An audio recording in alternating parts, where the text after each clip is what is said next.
Hello, everyone, and welcome to episode 1 of the Innovation Unscripted episode series. My name is Kandi, and I am an arts administrator, and I am currently rethinking and innovating within arts and culture, specifically how it impacts the community. Hi everyone, my name is Mia. I am a rising freshman at the University of Pennsylvania, where I'll be studying through a dual degree program called Life Sciences and Management. And I'm currently rethinking the intersections of medicine, social entrepreneurship, and business. Talk to me a little bit about why you started innovating and why you reached out to be a part of Innovation Unscripted. I started, my own service page when I moved back to Maryland. I serve the arts essentially in that I provide services to artists, educators, nonprofits, and small businesses in the DC, Maryland, and Virginia area. And to be honest, I never really thought about innovation first, but I was thinking more so of how can I give back to a community that has given me so much? I took a trip to Tanzania my freshman year of high school, and then the year after that was when I first competed in an entrepreneurship competition for high school students. And like I said in the other interview, we didn't really get very far with that, but it was totally okay. And actually one of my teammates from that project reached out to me and was like, would you be interested in starting a company with me? What I want to point out is that I love that your idea has sparked from curiosity. And in your story, you share how can I make this easier? And I think that is the forefront to creativity and innovation, is asking, how can I make this better? Or how can I take this a next step forward?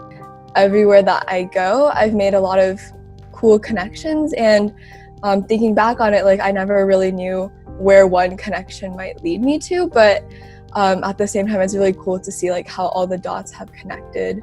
How do we approach an idea that is already kind of out there? If people are already exploring, how do we separate our idea and our organization from others? It depends on your mission. It really does. Whether it's you as an individual or you as an organization. I think it really comes down to collaboration is always an option, but you really have to consider whether or not your purpose aligns with that other group's or that other person's. As youth innovators, we have those kinds of benefits, those advantages of not really having much experience, but us being able to turn that on the side and saying, but I still have this really cool idea. One thing that I've been trying to innovate with is figuring out how to take these awesome studies that are maybe not as accessible and turn them into infographics or simpler to understand content. One of the things I've kind of discovered as I've been learning in my field is that because there's not so much information out there, that I kind of have to go and do it on my own. And because I'm doing it right now, I need to figure out a way to disseminate that information as well while I'm learning it. Kind of think that ties into a little bit of what we had all talked about in terms of kind of getting over failures and getting over challenges. Because sometimes I feel those kinds of things can present us with problems and ultimately be I didn't plan for this. I did not think that this was going to happen. What do I do now? Wet lab research was what I had mostly been doing so far and what I had the most experience with. So I was what can I even do? I don't have a lab at home or anything. How am I supposed to do this project?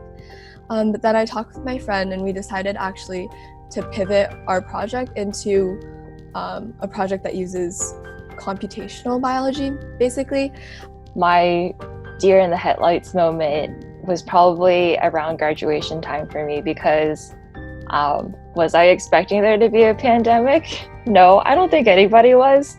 And I'm not gonna lie, it actually really did throw a curveball at me, because I was applying to jobs and getting ready to graduate, and then all of a sudden the pandemic happens and I'm I don't know if I'm gonna get a job anymore. And that actually did happen to me. A lot of places started not hiring anymore at the beginning of the pandemic. And it's just now, as we're starting to see states slowly reopen up, that opportunities are kind of being more prevalent. It's not they went away, but they were definitely harder to find.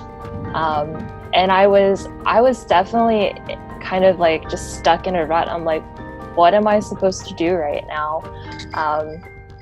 But I still graduated. Can I just say, I'm so happy that you guys both shared these like turning points, or as Mia called it, a pivot. And you kind of were like, yes, this happened, but here's what I learned from it. I think changing my mindset, and instead of looking as if my opportunities went away, they're still there, but they've changed as our whole entire environment and our system and how we work has kind of changed and evolved, and we've had to be flexible. And I think, if anything, being flexible right now has been really helpful for me. I think it's really cool that I've got to develop this like new kind of skill set. And I think that that is the key in overcoming these challenges, and that ultimately can define us as youth innovators. Thank you so much to both of you for tuning in. I think that was really helpful, and I think we got to get to know our innovators just a little bit better. Thank you. Bye.